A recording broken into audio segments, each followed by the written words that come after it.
Welcome back to another episode of the Media Pass. Long time no see. Matt, how the heck are you? All right, so this is a great way to start, but I'm going to refrain from my normal entry because Alex, like obviously, like in our personal lives, like we can both agree we don't like when you podcast, you don't talk like the exact same way you would like with your boys or your friends or whatever, right? Right. And it's just like for a practical, like, you know, talk a little bit slower on the podcast so people can kind of understand what you're saying. You want to be a little bit more formal. Anyways, so like, you know, I do this MBA thing. It's my job. The people in my life know it's my job. I really don't know how much of my work they consume. Probably a lot less than they say they do. But anyways, I was at the championship games, the AFC NFC championship games, like watch party at one of my buddies' houses, and out of nowhere, some guy starts playing they clipped it. They found like the intro to one of our episodes, and it's a clip of me, like, you're asking me like, how are you doing, man? I'm like, I am doing phenomenal. And they just all were like in tears because they're like, you know, this is not the guy we know. Oh, no. Like I'm just talking in such like a, you know, formal, put together, upbeat, serious, polite, whatever voice. But yeah, it's just funny. I'm sure we all, like all of us kind of in this space have that experience where your friends in your real life start to like see you in action and they think it's a little goofy because they know that you're a very unserious person. Right. Exactly. Yeah. And I mean, anyone who can get in front of a microphone and be 100% like themselves is like that's a special type of person. Like that's the very unique ability, honestly. Because I mean, yeah, before the podcast, we can sit here and chat, and even then, we sound like, you know, I guess different. But the second we hit that record button, it's like, oh, got to put like the facade on. Like I have things together when like you said, we're just two dudes. Two guys being dudes. Yeah. Real quick, before we get into some of the questions, also to preface this, we have, if you've guessed by the title, we have a plan for this episode. We're going to be looking at some trade targets ahead of the trade deadline on Thursday. This episode's coming out on Tuesday, so we're 2 days away. We got some questions real quick. Addressing the elephant in the room. It's been 2+ weeks since we posted an episode or something like that. We're sorry. Sometimes life happens, and there's stuff that will keep us away from being able to record. And unfortunately, one of those things happened, and we had to take some time off, and now we're back, and hopefully better than ever. And, you know, we'll see how it goes. But let's jump into these questions. Tell them what? Tell them that this week they get 2 episodes. Oh, yeah. That's a good point. Yeah, you're getting 2 episodes this week. You're going to get one today, Tuesday, February the 6th, 2024. And you'll get another one, I guess, Friday? Yeah. Yeah, Friday. You'll get another one on Friday, February 9th? 9th? Yeah, 9th. Yeah. 2024 as well, obviously. But let's get into these questions. All right. Questions. Okay, so the first one. If you guys ever have a question at the end of any pod, or honestly the beginning of the pod, I don't care what part of the listening experience you're in when you send it. But just tweet us, send us a DM, Spotify. I think there's an option to ask questions. YouTube is the easiest way. That's what I think all our questions came from this week. But so Nilik1401, Q for the next pod. What player who is not a number one option caliber player would do best if they were? So I think he's asking who's like currently not their team's number one option, I'm presuming on offense, but would do best if they were. You want to go first or should I? You go first. You probably have a more informed opinion on this than I do. I'm honestly struggling with this one a little bit. More informed. I mean, I feel like it's a pretty obvious answer. It's just like it's like the second star on your super team, right? It'd probably be like who do you think's the number one option on Phoenix? I'd say maybe Devin Booker. Then Kevin Durant would be the best number one option, or I don't know, like Kyrie Irving, next to Luka Doncic, or like so and so, James Harden, or whoever you call the number one option on the Clippers. But I feel like it's something like that. That makes sense. Yeah, those are all great. Ooh, what about who's averaging more points this year? LeBron or Anthony Davis? See, but I feel like Davis they're literally 0.2 points away from each other. Yeah. They're averaging almost the same exact number of points per game. Yeah, I feel like Davis is like eliminated from this conversation because he's not like to be an offensive number one. I feel like you need to have some like playmaking chops, and Davis he has like indirect playmaking chops like from all his gravity and stuff as a roller, but he's not like running pick and roll. Yeah.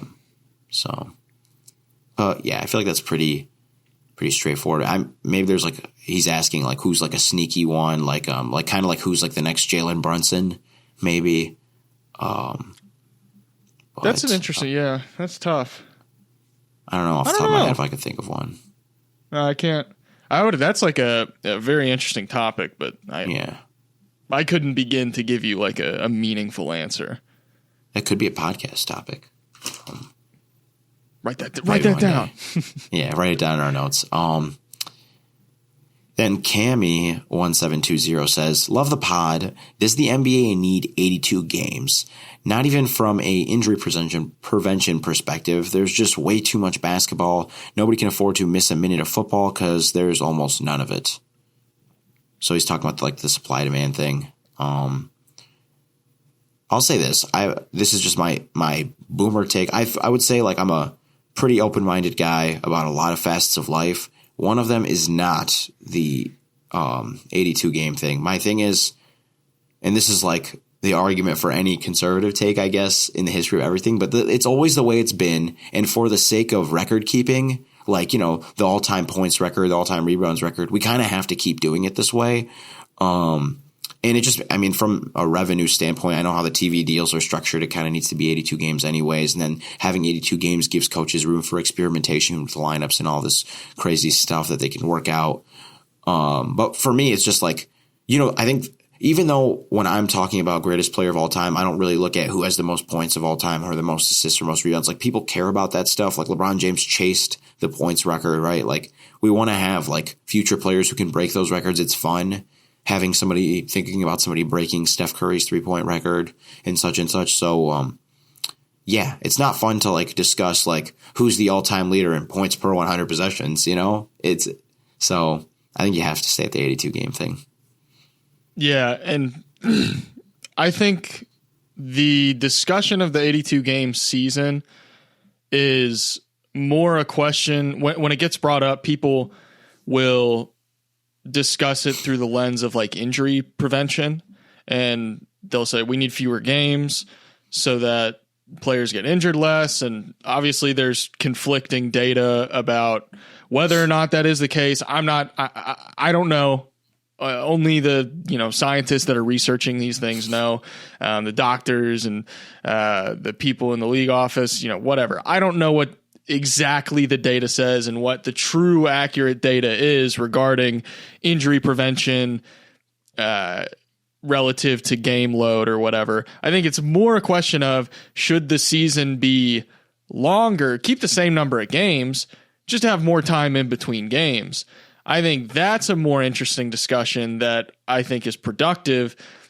Like you said, a 50 game season or even a 70 game season, it just throws everything off. And I get that there doesn't need to be 82 games. How many games are there in baseball? I get it's a significantly less physically taxing sport. Hopefully that's not like a take that's going to get baseball people like freaking out on fair. me. It's fair. You've seen some of the bodies. Prince Fielder could not play basketball with that body. Things I never thought would be said on this podcast. But yeah, I think, I don't know. I think even just like 5 minutes thinking about, should we have fewer games? It doesn't take very long to be like, yeah, we need to keep the 82 game season. It doesn't really work if you. And I'm not saying it doesn't work because like 82 games is the magical perfect number that just happens to be like, yes, 82 games is perfect. It doesn't get better than this. This is the pinnacle of basketball regular season game numbers. It's like, no, the only reason it's 82 games is because it's been 82 games and it's got to stay 82 games because that's just the precedent that we've set. And if we change it now, then everything gets screwed up. And then we have to start using, game adjusted stats and per 100 possession. It's like, come on, everyone complains about the numbers already.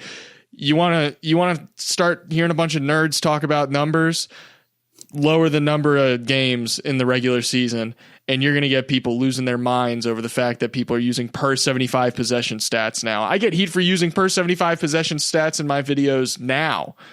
Imagine if we changed it to a 50 game regular season. It'd be chaos. It's not going to happen. And I don't think it should happen. That being said, I'm all in favor of doing whatever you can to prevent injuries. No, actually, Alex is pro injury. He prefers that players get injured. I love it when players get hurt. It's my favorite thing in the world. I love it when stars don't play. This one's funny because we don't need to answer it because it kind of got answered for us. But who's to blame for Milwaukee's awful transition defense that just doesn't get any better? Yeah, that was yeah. I actually can I read? I have an inside source in the Bucks organization. Should I read a quote they gave me from the? I swear to God, like inside. Is this our office. First piece of reporting on the podcast? Yeah. Here's a quote about Fire Adrian up the Griffin. Aggregators. Let's go, baby. Yeah. I asked, is the Adrian Griffin firing something more than just his on-court decision-making? I saw reports about him losing the locker room. Is that true? He said, quote unquote, he absolutely lost the locker room. It started with the Terry Stotts firing. This is not a surprise at all. I'm surprised it took this long. Bobby and him had it out. Dame was getting extremely frustrated on the offensive side, couldn't adjust the scheme. Giannis was his last hope. And of course, if you lose Giannis, you kind of lose your job. So pretty wild stuff on the Adrian Griffin front. Yeah. So, yeah, moving on to the next question. Yeah, I was going to say that answers that. Yeah. Transition defense will get better, it seems. Could you guys go a little deeper on why JB didn't make either of your lists? This person is ostensibly referring to our All-Star ballots we did in the last episode. If you haven't seen that already, our All-Star ballots actually look pretty different than the ones that end up coming to fruition. I have some gripes with some certain players, but we're not going to talk about it. But yeah, so we've been getting a lot of questions about the Jaylen Brown thing. I don't know, or is this pod going to get too long if we really get it? Because we're 15 minutes into a record. Should we even really entertain? Just go really quick, maybe? Yeah, we can hit this one quick. Okay. I mean, Jaylen Brown is an all-star caliber player. And every year there's going to be snubs and there's going to be guys that, on paper, yeah, they're putting up all-star numbers. They've got like the record, whatever. I don't factor team record in nearly as much as some people do in all-star discussions. Jaylen Brown's a good player. I'm not going to say that Jaylen Brown's not a good player. I just think there were other guys that did things that I value more and put themselves in the discussion where, like, I'm splitting hairs. I'm going to go with this guy that does things that I value a little bit more. And there were just some guys that did things that I liked better than Jaylen Brown. That's all there is to it. Nothing against him. Mm-hmm. The person went on to cite some stats, and I think we made it pretty clear, especially like on my side, is like I'm not like concerned too much with who you are. It's like about combining who you are this season and who I know you to be as a player. And like, so basically I'm trying to put together a top 25 list, right? When I'm doing this, basically, like, and what I know about Jaylen Brown is he's like an incredibly gifted, self-generated scorer, right? Great self-generated scorer at all three levels. He's a pretty good isolation defender, but the thing is, he's not, I know the people say like, oh, the passing reads have improved. Everybody's passing reads improve every single season. That's like how like people have to understand that. Like it's coming from everybody improves. The more you play the game of basketball, you learn to be a better passer. Like that's not something with age, goes away. Like it's not like he's out of his pass. You've never heard a player come out of their prime and just somehow be worse at passing because passing is how many times have you been in a certain situation, learning to kind of map the floor in your head. And the more times you see the floor, the easier it is to map. So I hate when people say like, oh, the passing's improved because everyone's passing's improved. And I just don't think Brown's has improved more than the rest of the field. So I don't consider it improvement then if everybody else is improving. He really struggles dribbling into traffic, which is hard when you play teams with a lot of length that can really shrink the floor. That disrupts your flow a lot. Off ball, he's like, whatever. Okay, cutter, good spacer. And then on defense, he's like a really good on ball defender. He's a good body type for being a defender, but he's not like a great chaser around off ball screens. He's not like a fantastic off ball defender, doesn't do a ton at the rim. And so the way I think about it is like, he's in the perfect situation where the Boston Celtics are like, we have plenty of, like passing, playmaking, on ball creation. We just need you to be a great scorer. Be a great spacer.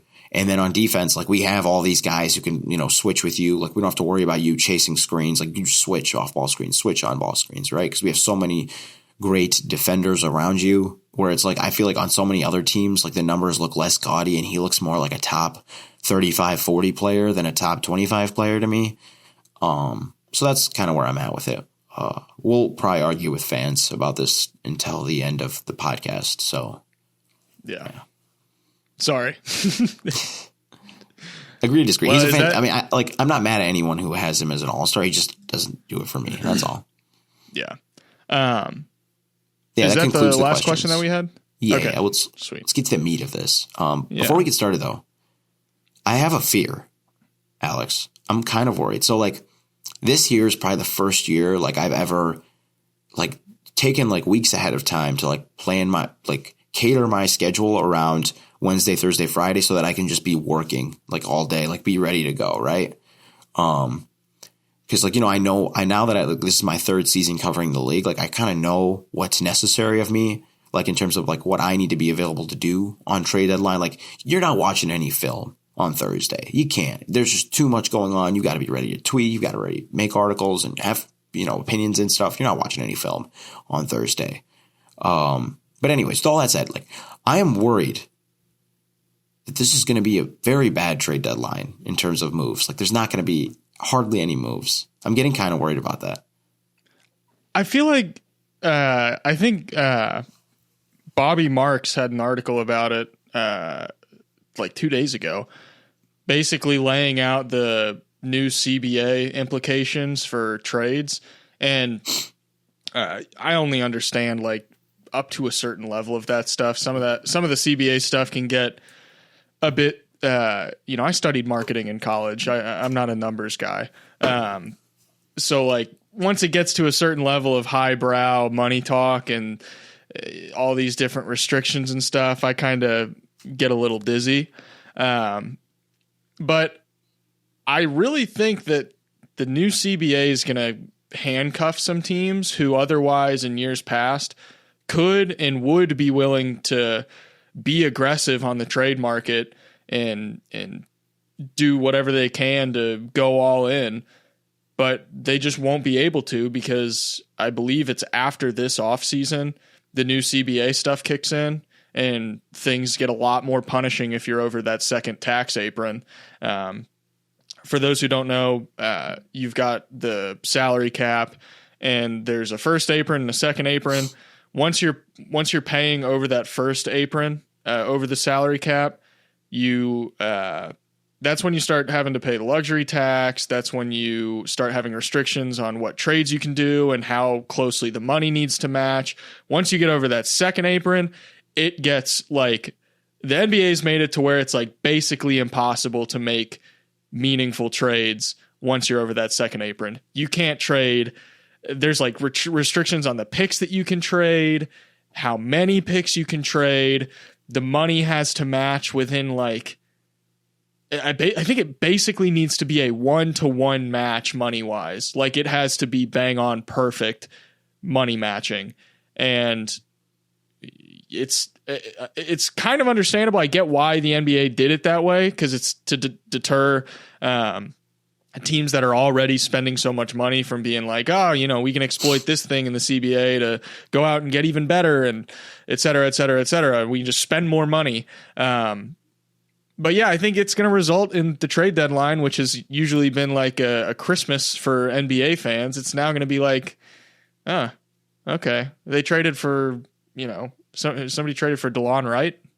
All right, whatever. Hey, no DeLon Wright in that pod. No hate at all. It's just that I think those are the kind of moves that we're going to see being made. Like, oh, someone went out and got Alec Burks. Okay. Yeah, I mean so that's the thing. Like, I feel like, and plus I think two big fish going early. Actually three big trades happening with Harden, Anunoby, and Siakam. That would normally, like in past years, I feel like happen right around the deadline. I think that hurts. Yeah, so I don't know. I'm hoping, for the sake of the fact that I already kind of, canceled plans to make sure I was ready to do this, that we get some trades. But and it would also make Friday's podcast a lot more enjoyable if we had something to talk about. Right. Yeah. All right. So what we're doing here is me and Alex both pick three guys who you just haven't heard their name in trade talks. No DeJounte Murray, no Kyle Kuzma, no like whoever, like these bigger fish, right? You don't really hear the articles about them, or you don't hear articles at all. You read them. Right. Yes. But we want to talk about these under the radar guys who like could very legitimately get traded. They are like in situations where their team, would be willing to move them, and they are like on the right team, important. They're meaningful. It's not just like, I don't know. I don't want to put anyone on the bus right now, but you know what I mean, right? We did an X Factor pod in December, and that one actually performed pretty well, knock on wood. But we talked a lot about this type of player where it's like in isolation, right? This player is like a 200th best player in the league, 173rd best player in the league, 133rd best player in the league. But like in the right system, the right team, they take a team that maybe could only win one playoff series and makes them a finals contender, So that's kind of what we're trying to do here. Since I painted the picture on this, I think it's only appropriate, Alex, that you go first. All right. So I'm going to open with Josh Green. And we've talked about Josh Green before on this podcast. Josh Green does some things very, very well. And I'm far from out on Josh Green. And I know some Mavericks fans have understandably expressed some criticism for him. I think he scratches an itch that the Mavericks don't really have, and they would probably want something else. And I think, I've tweeted about it, and I've seen Mavericks fans tweeting about it, I think Josh Green would be a perfect fit on the Charlotte Hornets, and PJ Washington would be a perfect fit for the Dallas Mavericks. I am working on I say I'm working on it. It's coming out today. I'm doing a video on Brandon Miller, and throughout the process of me watching all the film for this and watching Hornets games, one of the things that really stuck out to me is that individually they have pretty good players. Like the Hornets aren't necessarily a bad, outside of like their top 5 or 6 guys, it gets terrible fast. And a lot of those guys are young, so it's not saying that they're always going to be terrible. It's just they're terrible right now, for lack of a better word. And I think one of the biggest problems is they don't really have any connectivity between their main guys. Like, yes, LaMelo Ball, when he's healthy and playing, he's able to create advantages and get the ball to certain guys. But like, for example, let's say LaMelo Ball's driving, he collapses a defense, and he kicks it out to, let's say he kicks it out to PJ Washington. PJ Washington's probably going to do one of two things. He's going to catch the ball and shoot it, or he's going to catch the ball, stand there for a second or two doing nothing, and then wait for the defense to recover after the advantage is gone and then try to dribble it. He's not a quick decision maker per se. He's not particularly quick attacking closeout. I would actually say he's relatively slow attacking closeouts. And for as good of a player as I think he is, and for as good as I think he would be elsewhere, I don't think he does a good job of gluing things together. And I think that's what the Hornets really need more than kind of just a big body that can shoot. So that's why I'm like, Josh Green really makes a ton of sense for them. You throw Josh Green in the corner while LaMelo Ball and Nick Richards are running a pick and roll and the defense gets collapsed. All of a sudden, LaMelo kicks it out to Josh Green. Well, if you watched Josh Green play before, he's going to get the ball and immediately, without hesitating, he's either going to shoot it or he's going to drive or he's going to make the extra pass. And that will all happen that fast. It's not a slow process by any means. Josh Green doesn't really do anything at a slow pace, for better or worse. Sometimes he's a little bit reckless. But the point is, initial advantages that are created by the Hornets' main guys can be continued to be capitalized on with someone like Josh Green waiting there to continue to develop that, whether he's shooting the ball or driving and attacking a closeout to continue to collapse the defense and keep the defense in rotation so that he can subsequently kick out off of jump passes that he likes almost to a fault. He's not necessarily bad at it, but I would say probably the vast majority of Josh Green's turnovers come off of jump passes that he's just ill prepared for. But stuff like that on a team like the Hornets, that's kind of the stuff where for a team like the Mavericks, you're like, okay, this isn't doing us any good. This isn't helping us. But for a team like the Hornets, it's like, oh, great. He's driving and kicking, and all of a sudden we're able to start the possession with the ball in LaMelo's hands, and then by the end of the possession, Brandon Miller's getting a wide open catch and shoot three. Or he's got a mismatch on somebody. You know, that kind of stuff is what the Hornets need. Somebody that can keep defenses in rotation and move things along. Because the Hornets' biggest problem on offense, if I had to put it on one thing, it's not the fact that they don't have, exceptional advantage creators. It's not the fact that they don't have good shooting. It's the fact that their offense is so dang slow sometimes. And not in like the good way. Like you can be kind of a good slow offense. They're a bad slow offense, and it just doesn't work. And they need a guy, in my opinion, like Josh Green to grease those wheels and keep things moving. Okay, I like it. I like that for the Hornets. My question for you, what do the Mavericks gain from getting PJ Washington instead of Josh Green? So I think they probably get a boost defensively. Just via the concept of length. PJ Washington is a big four who can shoot, which is what they've said they're interested in. Which, that's always kind of a vague thing that teams will say. They're like, oh, we want a 7-footer with ball handling ability. It's like, okay, you're not getting that. So just stop. You want Wemby? Yeah. You want Lauri Markkanen? The Golden State Warriors are interested in Lauri Markkanen. They're not getting him, but that's cool. But with PJ Washington, it's definitely obviously a lower caliber player. I still think he's very, very good. It's kind of like they're just getting a different version of Derrick Jones Jr. Because like they have Derrick Jones Jr. And I think Derrick Jones Jr. has been acceptable for what they got him for. He has accomplished the task that they wanted him to when they traded for him.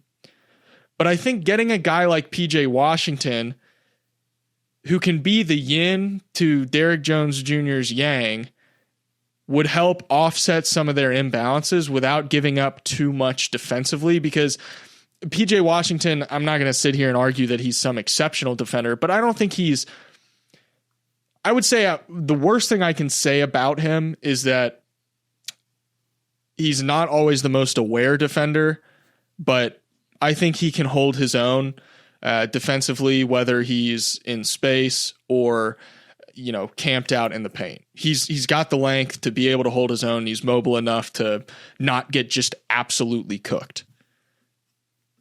And I think the Mavericks probably get the shooting that Derrick Jones Jr. doesn't have that they probably want. And it probably really, I think we discussed this, like Josh Green's just kind of redundancy almost. I don't know if that's the right word. He's not bad, and it's not that he doesn't fit, but it's more that he's not necessary. He's the odd man out. Yeah. No, I get that. We've talked. I think it was our last episode we recorded, or when was our redraft? No, redraft was 2 episodes ago. When we did the redraft, I gave my whole soliloquy on Josh Green. I think he's a fantastic young player. I like the change of scenery for him. Interesting PJ Washington dynamic, but I could kind of see that.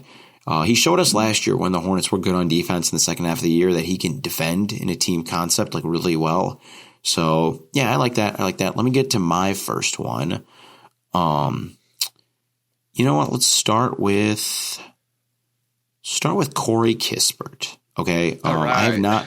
So the Wizards are going to, if trades are happening this week, the Wizards are going to make a trade, right? I mean, that team is a very fascinating team to me. I wanted to make sure that for this exercise, I didn't do just a bunch of Wizards players, but from what I understand from Wizards media, it's literally just Bilal Coulibaly, and then everybody else is kind of available for the right price, right? And that means you got like Daniel Gafford, who's a nice rim protecting 5. Obviously Kispert, Kuzma's been his name's been matriculating. Tyus Jones. Ooh. I'm sure they would love to trade Jordan Poole. I don't know how many suitors he has right now, but DeLon Wright, all those guys, right? The reason I like Kispert is because, one, this guy is like a wickedly good shooter, like wickedly good 3-point shooter. I think on wide open threes, he's like 41%, which is in the 70th percentile over the last 3 years, which he's only been in the league for 3 years, but on high volume, right? Great shooter. And the last like year and a half, he's learning how to attack closeouts now. This is a crazy stat to me. So his drives true shooting is 67%, which is in the 93rd percentile in the entire NBA on 57th percentile volume. So basically he's like league average in driving volume, but he's in the 93rd percentile in efficiency. And he's not like, the thing is, not a good ball handler at all. Like if he has to take more than 1 or 2 dribbles, like that ball is getting stolen from him. But he's gotten so good at leveraging his shooting because so what happens when you're a really good shooter is when you catch the ball, a defender is going to sprint at you. They call this a flyby closeout. Sprint at you and force you to come off the 3-point line and take dribbles inside the arc, right? They do this to Duncan Robinson. They do this to Luke Kennard. They do this to Grayson Allen, right? Whoever. And the players who end up being like, pretty good, talking about like high-end bench players, low-end starters, are the ones who learn how to take those dribbles inside the arc and explode at the rim or, keep the advantage going, maybe make the right connector pass, whatever. And Kispert has gotten super good about that. And then on top of that, he's not great in terms of size. I think he's 6'6" with a 6'7" wingspan, but he's solid. He plays hard on defense. He defends hard, right? He's still like probably at best like the second worst defender on your closing 5-man lineup, but that's like pretty solid. I don't see teams when they play the Wizards like just attacking Kispert relentlessly, and maybe it's because they have so many better options to attack. But I see, what I see in Kispert? I've heard people talk about this, I think coming into the season, that were really high on Kispert. I see a pathway towards him being like a Kevin Huerter type player. And Kevin Huerter is like, I know he's been the subject of much trade buzz, but he's a pretty good player. Like he's a pretty good starting caliber player. Kispert's on a 4-year. He's in the third year of a 4-year, $16.5 million deal. And then he's a restricted free agent. So he's on a good contract for this year and next. I like him for like any team really that needs spacing. The Lakers, I could see putting him in there. They have a good defensive infrastructure for him. The Houston Rockets, if they want to do that. You do need, again, you're going to be, so a team that wants Kispert is going to need to be one that is like has good defensive infrastructure and has on-ball creation. And I think there's a good deal of teams that are contending right now that just need kind of his spacing. But yeah, like me some Corey Kispert.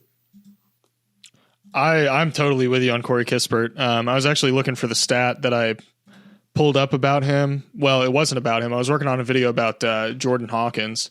And through the process of my research for this Jordan Hawkins video, one of the conclusions that I came to is that in terms of off-screen shooters in the NBA right now, you're not going to find many guys better than Corey Kispert. He's averaging 1.13 points per possession off of screens. For some context, that's better than, and this is among guys minimum at least 60 off-screen possessions so far this season. That 1.13 is ahead of some names like Kevin Durant, Paul George, Anthony Edwards, Klay Thompson, Kawhi Leonard, Tim Hardaway Jr., Bogdanovic.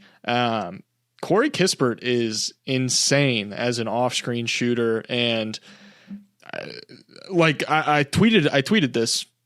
If Corey Kispert's available for trade, pretty much 29 teams should be calling about Corey Kispert because the contract, like you said, is fantastic, and he's exactly what every team wants, pretty much. Like, every team can use a Corey Kispert. There's not really any team that I'm like, they don't really need him. It's like, you can never have too many guys who have that kind of ability. Just the implications and the usefulness of it are pretty much, I don't want to say endless, but universal in application. So I'm right there with you on Corey Kispert. Yeah, and plus he's 25, so I mean the Wizards technically couldn't he probably would fit their timeline because his skill set's one that ages pretty well. But right. Still, I mean it would be pricey. I think it would cost, you have to give like a pretty good first round pick and then maybe like another asset, maybe a second round pick, maybe 2 seconds, who knows. But yeah, I like me some Kispert. Who's your second guy?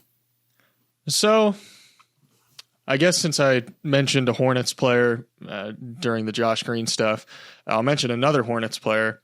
And this is more of I don't think he's even available, but a lot of teams are probably interested. Nick Richards, who I watched Nick Richards when he was playing at University of Kentucky. And we know why. Right. Yeah. I'm never going to live that down. Nick Richards was, I wasn't very impressed with him when he was in college. I was like, seriously, I can't believe anyone's like fooling themselves into believing this is an NBA player.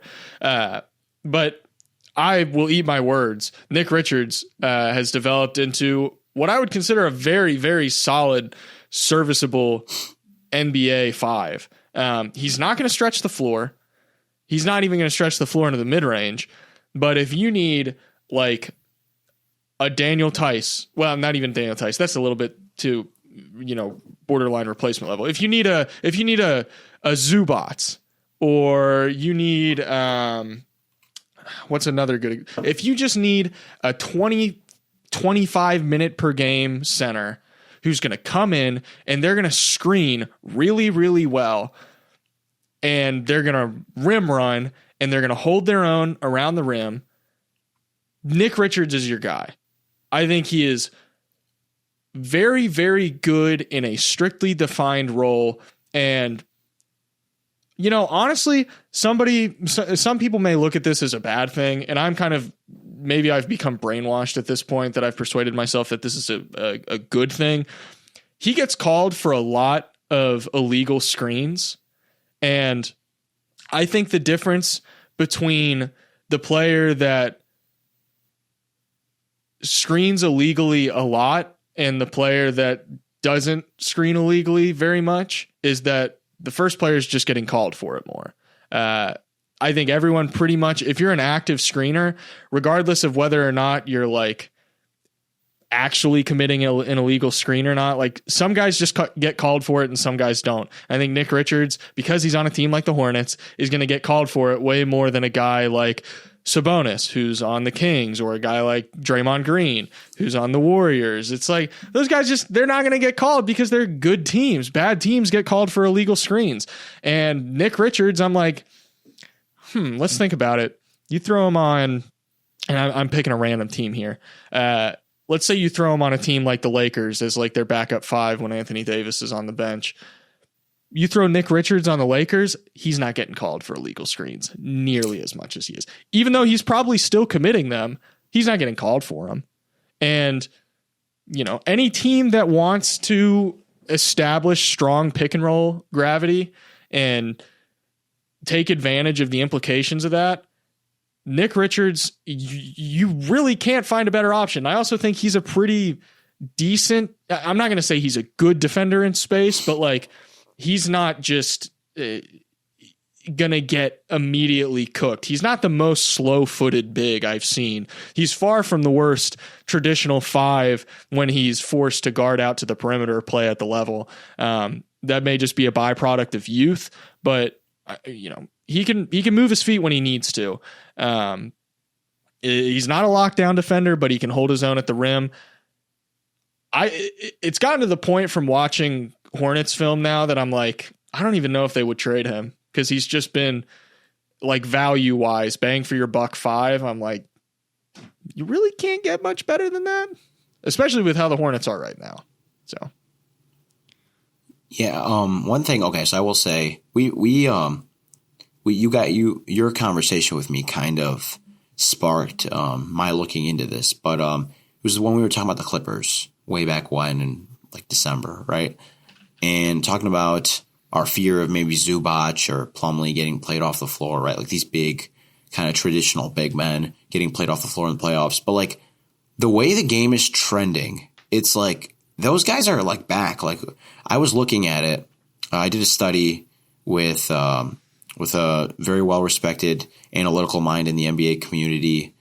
But it was looking at the height and weight of NBA players over the years, and I was more focused on the weight because that's kind of what I was looking at, like that Zubac type of player, that that Nurkic type player, that Vucevic, whatever, right? Those big, burly, traditional big men who remind you of like Alonzo Mourning, Patrick Ewing, right? And so in the late 1990s, right, the average weight of a top 10 center based on Darko was like in the mid 260s. And by the time you get to like 2010, 2015s, like the mid 2010s, right, when the Golden State Warriors were kind of ripping and running, that weight had like declined. The average weight of a top 10 center based on Darko was like a 254, 255, right? I might be wrong by a couple pounds, but it was a lot less, right? There was these skinnier, more switchable bigs. Think of like a Nick Claxton today, right? But this year, last year, the average weight of a top 10 center based on Darko is at like 262, 263 again. So like this Nick Richards type, the kind of, you're talking about like a drop big man, rim running big man, lob catching big man, screen setting big man, right, is getting back into vogue. And there's just less teams that can punish it now. I think teams have also gotten smarter about how they want to hide these things, or like exploiting it on the other end of the court. Like, yeah, you're going to put me in pick and roll 60 times, but guess what we're going to do? We're going to destroy you on the offensive glass because you guys don't have the size and the physicality to keep up with me anymore. So that's a long-winded way of saying, 1, I wrote an article, you should read it. 2, Nick Richards, that archetype, pretty good in today's game. Yeah, and also what I completely forgot about is the only reason I've been seeing so much of Nick Richards lately is because Mark Williams has been out. Mm-hmm. So I was kind of arguing that he may not be available. But now that I see it, I'm like, if I'm the Hornets and I got this guy who, he's going to be a backup 5. Am I going to sit here and like clutch my pearls about holding on to my backup 5? It's like, he's skyrocketed his value this year for a 42nd overall pick. They could capitalize on that right now and get a, relative to what his value was when he was drafted, get a great return on that investment. Especially when he is a eventually going to be a redundancy. So yeah, that's my second player. Here, let me just do a quick look up at his contract, 'cause I know it's a pretty good one. This is great podcasting.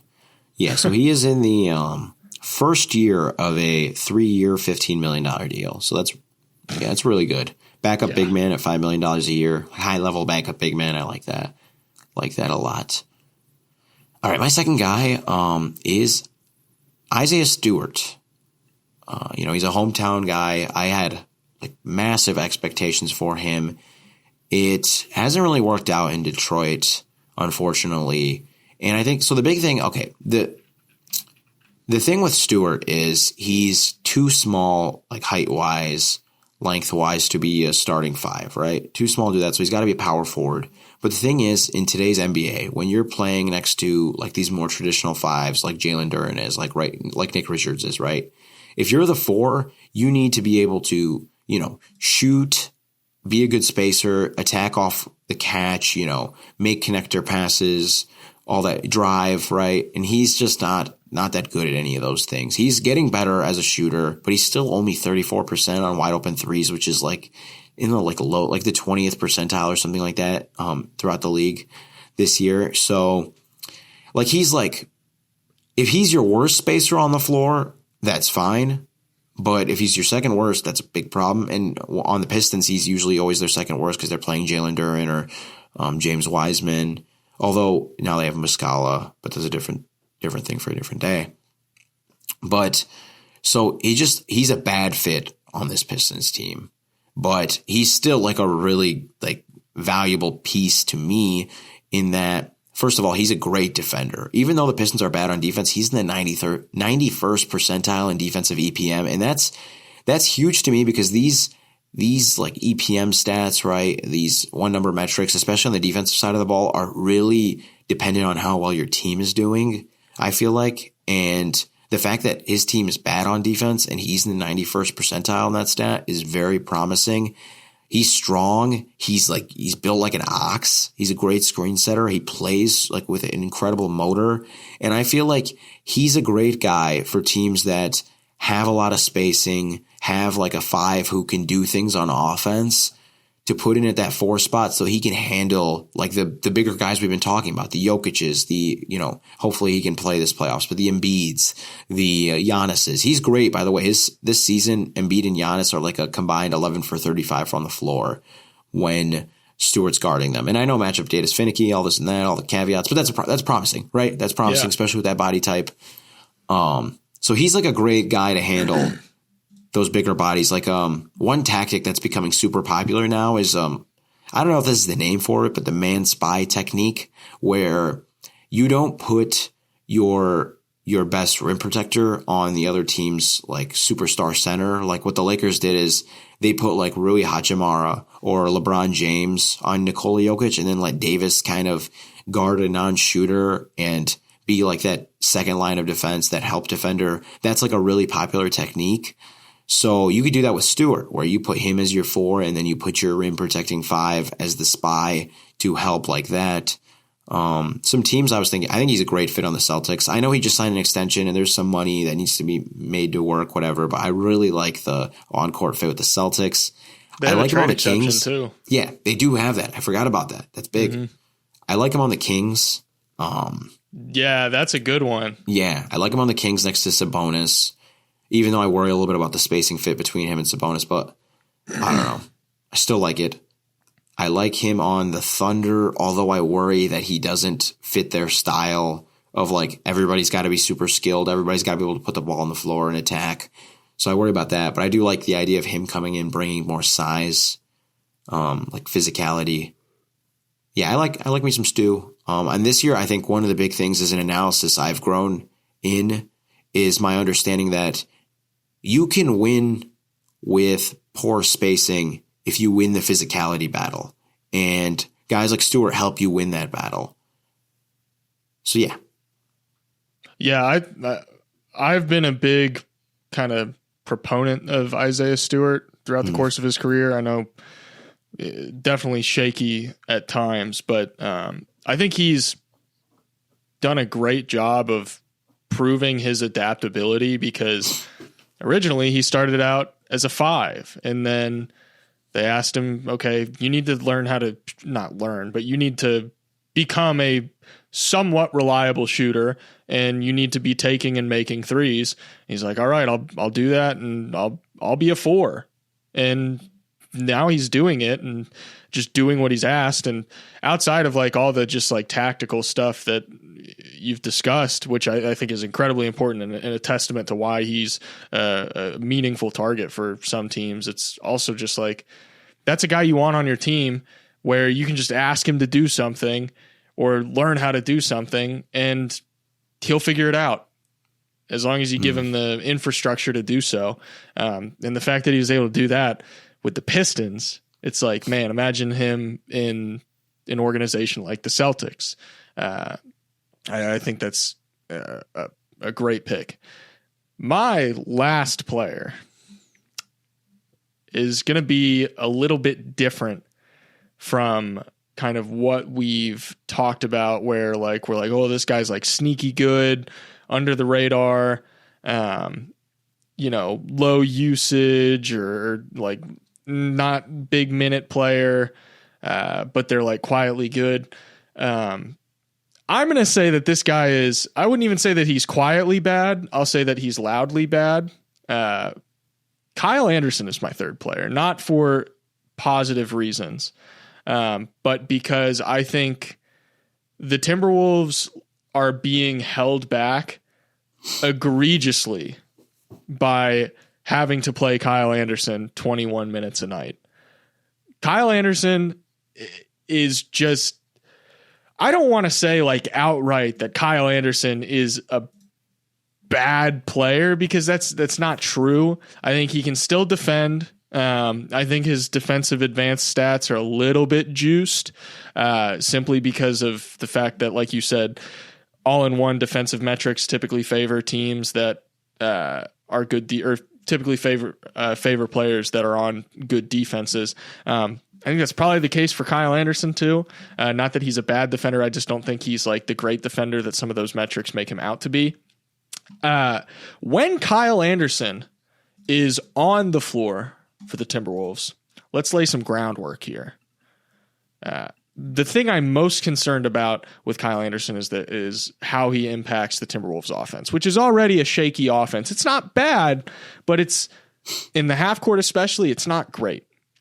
When Kyle Anderson is on the floor for the Timberwolves this year, in 2,193 possessions, the Timberwolves have an offensive rating of 112, which is not good. That's 26th percentile. In the half court, their half court offensive rating with Kyle Anderson on the floor is 94.9, which is in the 25th percentile. For context, league average half court offensive rating is like 97. I think it might be up to 98 this year. Half court offenses are really good this year. So keep those numbers in mind. When he's off the floor, the Minnesota Timberwolves have an offensive rating of 119.4. That's a 7 point per 100 possession differential. Their offense scores 7 more points per 100 possessions when Kyle Anderson is off the floor. And that's overall. In the half court, with Kyle Anderson off the floor, they score 104.1 per 100 possessions in the half court with Kyle Anderson off the floor. That's a 10-point swing. Their half court offense is 10 points per 100 possessions better when Kyle Anderson is not on the floor. I cannot emphasize enough how much the whole Kyle Anderson being the primary facilitator of an offense at times thing, like that just doesn't work, and I don't know why it continues to happen. He is not good at creating advantages. He's a ball stopper. He entirely disrupts the flow of the offense and takes the ball out of much better advantage creators and advantage developers. There's just no need for the Timberwolves to continue to move forward with him. Their defense is still very good when he's not on the floor. They don't need him to be a reliable defense. I think a big part of that is the fact that Nickeil Alexander-Walker has turned into an all-NBA defender. It's unnecessary. They just don't need him. And especially when he's actively hurting them, this is a guy where it's like, we talked about the under the radar guys who like quietly could very much help a team on the trade market. Kyle Anderson is a guy who could quietly help one team on the trade market by simply getting him off of the team. That's what I was going to ask. So you kind of threw me a curveball here. You're like, so he's under the radar because, okay, like outside observer, right? You watch more Timberwolves. I mean, I've seen maybe start to finish maybe 10 full Timberwolves games this year, which is pretty good, better than most people out there that tweet about them. Like when I think of Kyle Anderson, like I understand, right, the offensive deficiencies, but I still see him like with institutional knowledge, his size, his defense, the passing, all that stuff. I still thought of like in my mind, I was like, okay, put him in not in pen, but in a dark lead pencil, like put him in their playoff 8-man rotation, 9-man rotation. So you're saying he's under the radar in that like he's like he could be on the move, like they're trying to get him out, like use him as a matching salary to get a more better fitting piece, I guess. Yeah, better fitting and like honestly less damaging. Yeah, like it is actively damaging when they have Kyle Anderson on the floor. I whatever they gain in kind of what you said, like the institutional defensive knowledge and the length, I think all of that is completely thrown out the window and becomes, very, like just to be blunt, like useless. It becomes useless when he's as detrimental to their offense as he is. And this is a team that can't, like, we know they're a good defense. We know they're a good defense with or without Kyle Anderson. And they'll continue to be a good defense if Kyle Anderson is no longer playing on that team. Their offense is the thing that is the problem.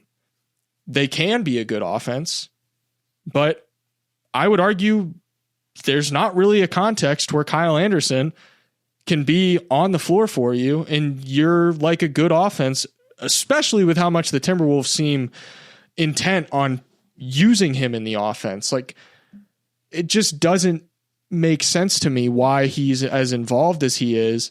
He's what is he shooting this year? Not even just from three. He's shooting 19.4% from three. So already, like, he's not spacing the floor for you. He's like he's a decent mid-range shooter, but the volume is like, it makes it relatively unnecessary. He's a 45.5% mid-range shooter. Okay, fine. That's, technically above league average, whatever. At the rim, and mind you, Kyle Anderson is 6'9". At the rim, Kyle Anderson is shooting 56.8% at the rim. That's bad. For somebody who already isn't spacing the floor, for somebody who has the ball in their hands as much as he does, for somebody that slows the offense as much as they do, 57% at the rim, and I get he's not taking a ton of shots, but that's kind of part of the problem. He's just not a threat in any way. So what's the point? So what I feel like you're saying, and please tell me if I'm wrong, but like you're saying, this is a team that's like got a surplus of defense. So what Anderson brings is redundant. And then on offense, they're at a deficiency in offense, and what he does is making it even worse. And so they should trade him to a team that has like an opposite problem. They need defense and can like live with his offense. And the Timberwolves need somebody who they need offense and they can live with any defensive deficiencies. Yes. So I have this other question for you, because one trade I've been thinking a lot about, and it's not something I came up with from scratch, saw it on Twitter, and I kind of like the idea of it. It's like something revolving around Bones Highland for Troy Brown Jr. Right. Are you at the point with Kyle Anderson, not saying in this specific deal, but are you at the point with Kyle Anderson where you would rather part ways with him than Troy Brown Jr.? Yeah. Mm-hmm. I think Troy Brown. Why doesn't Troy Brown Jr. play more? Because to me, he's like a theoret. Like he's like the theory of him is like he's 3-and-D, which is like helpful. Like he's a good 3-and-D player. He had a good year last year with LA in the regular season. I just don't. Why does he not get more minutes? I think because Kyle Anderson is there. Okay. I think the rotation is just like clogged up. This is a situation where like the Timberwolves could trade him and get a player who isn't even going to see the floor back, or, you know, if they can get the money to work, not even get a player back. I don't even know if a team would be able to pull that off. But in this hypothetical scenario, they don't even need to get a player back because they have, like you said, they have Troy Brown Jr., who, you know, he's not necessarily a super reliable 3-point shooter. The scoring threat is questionable. But he's going to play good defense. It's like Kyle Anderson is already not scoring. He's not scoring efficiently in any sense of the word. He's disrupting the flow of the offense. Troy Brown Jr., he may not always knock down his threes. He may not always be able to finish as well as you'd like him to, but he's not slowing up the offense. And I haven't looked at it, but I'd be willing to bet a lot of money that Troy Brown Jr. has probably been a lot more efficient from like a true shooting perspective than Kyle Anderson this year. And I would much rather give up, if I'm the Timberwolves, I'd much rather give up Kyle Anderson than Troy Brown Jr. Okay. We're not gonna talk about the Bones Highland of it all, just because we're getting close to that. Okay, so Troy Brown Jr. is shooting 60% true shooting. I assume Kyle Anderson is not shooting 60% true shooting because that's above league average. 51% true shooting. Okay, yeah, that's different. That is definitely different. Okay, wow. I'm not gonna lie. This is like me, admitting an oversight on I did not realize that Kyle Anderson was this bad this year. Again, I just kind of had him, you know. Nobody's talking about it. I don't understand why. Wow. That is interesting. Interesting stuff. All right, we're getting past the hour. We're at 102, 103 now in the recording time. So I'm just going to do my last guy, get us out of here. My third guy, and I picked, 103 into the pot. I'm really going to get in my ruffle and feathers bag, okay? I've got Bogdanovic, right? And here's my sales pitch for Bogdanovic. He is literally cheaper Tyler Hero. He is That's pretty good sales pitch. Very gifted 2-level scorer. Okay, mid-range 3-point shooting, very gifted. I think he's in the last 3 years 93rd percentile on wide open threes. He's hitting 46% of his wide open threes over the last 3 years. This season he's in the 79th percentile on mid-range jumpers in terms of efficiency. Pretty good passer. Him and Tyler Hero, if you look on the Thinking Basketball database, they actually have the exact same passer rating. It's a 5.2. I honestly think eye test wise, Bogey's a better passer just because he hits. I think he's a little bit crisper with that skip pass, hits it a little bit more consistently, but that's just my eye. And then he's not a good defender, but he is long, very long. He has a 6'11" wingspan. He always look like he's one of those guys on the floor where I'm like, oh, you look a lot bigger than you actually are. Yeah. And that's usually a wingspan thing. Yeah, and he could definitely be the second worst defender in a closing five. I don't think he has to be the worst defender in a closing five. Second, when you have a 6'11" wingspan and you play hard on defense, which is most guys who are bought in to a winning team will do that, you could be the second worst guy. And his offensive EPM this year is in the 87th percentile. I mentioned that true shooting on drives, 77th percentile true shooting on drives on 51st percentile volume. Just some great stats. Okay, he is a really good offensive player who's a big body, spaces the floor. He can play on and off the ball. He does a great job playing off of Trey, playing off DeJounte. He's not the problem in Atlanta.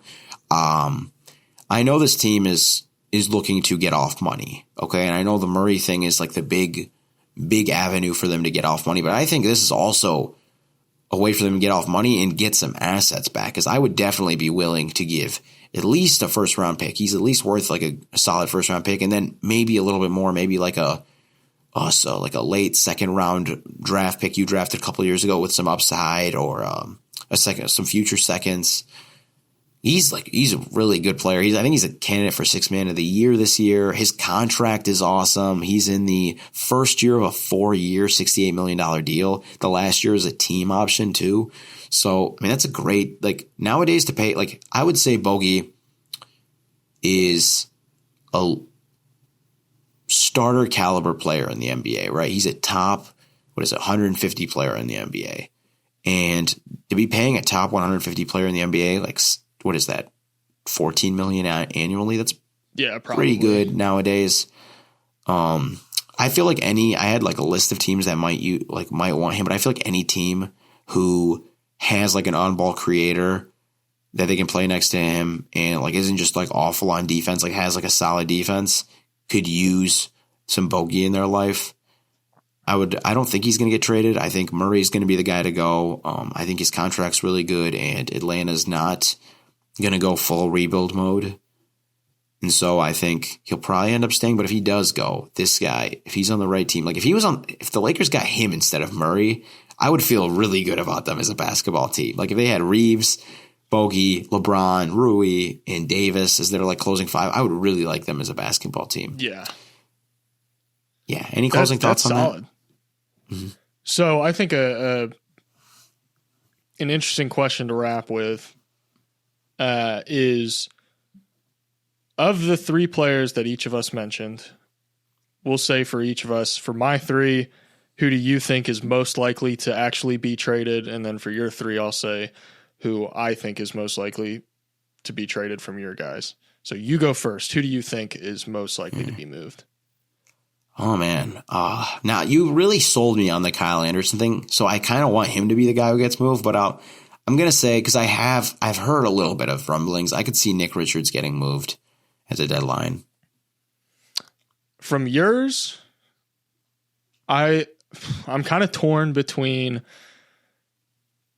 I'll say Corey Kispert. It seems like he's a logical candidate, just given how much time the Wizards have invested in him, and now they're kind of like, they kicked the can down the road for so long that it's like, all right, we should probably move him at this point, even though he's good. That's not like a criticism. It's just like, yeah, our timeline's all jacked up now. But that's going to do it for this episode of the Media Pass. First one in a while, and we're glad to be back. Hopefully you guys enjoyed it. Hopefully some of our trade pieces that we've recommended here end up actually coming to fruition so we can look like geniuses. As always, be sure to leave a 5-star review if you enjoyed it. Even if you didn't enjoy it, go ahead and leave a 5-star review, because it costs you nothing and just puts a little bit of positivity out in the world, you know? If you got any questions, drop them in the comments. We're starting to get a good amount of comments now where I don't know how much longer we'll be able to do the Q&A thing without the podcast being like an hour and a half long. But we'll start doing Q&A pods. We can start doing that. Yeah, I like that. So drop your questions in the comments. As always, go check us out on Twitter, YouTube, at Mat Issa 15, at AlexHoops_. And yeah, thanks y'all for watching, and we'll see you in 3 days.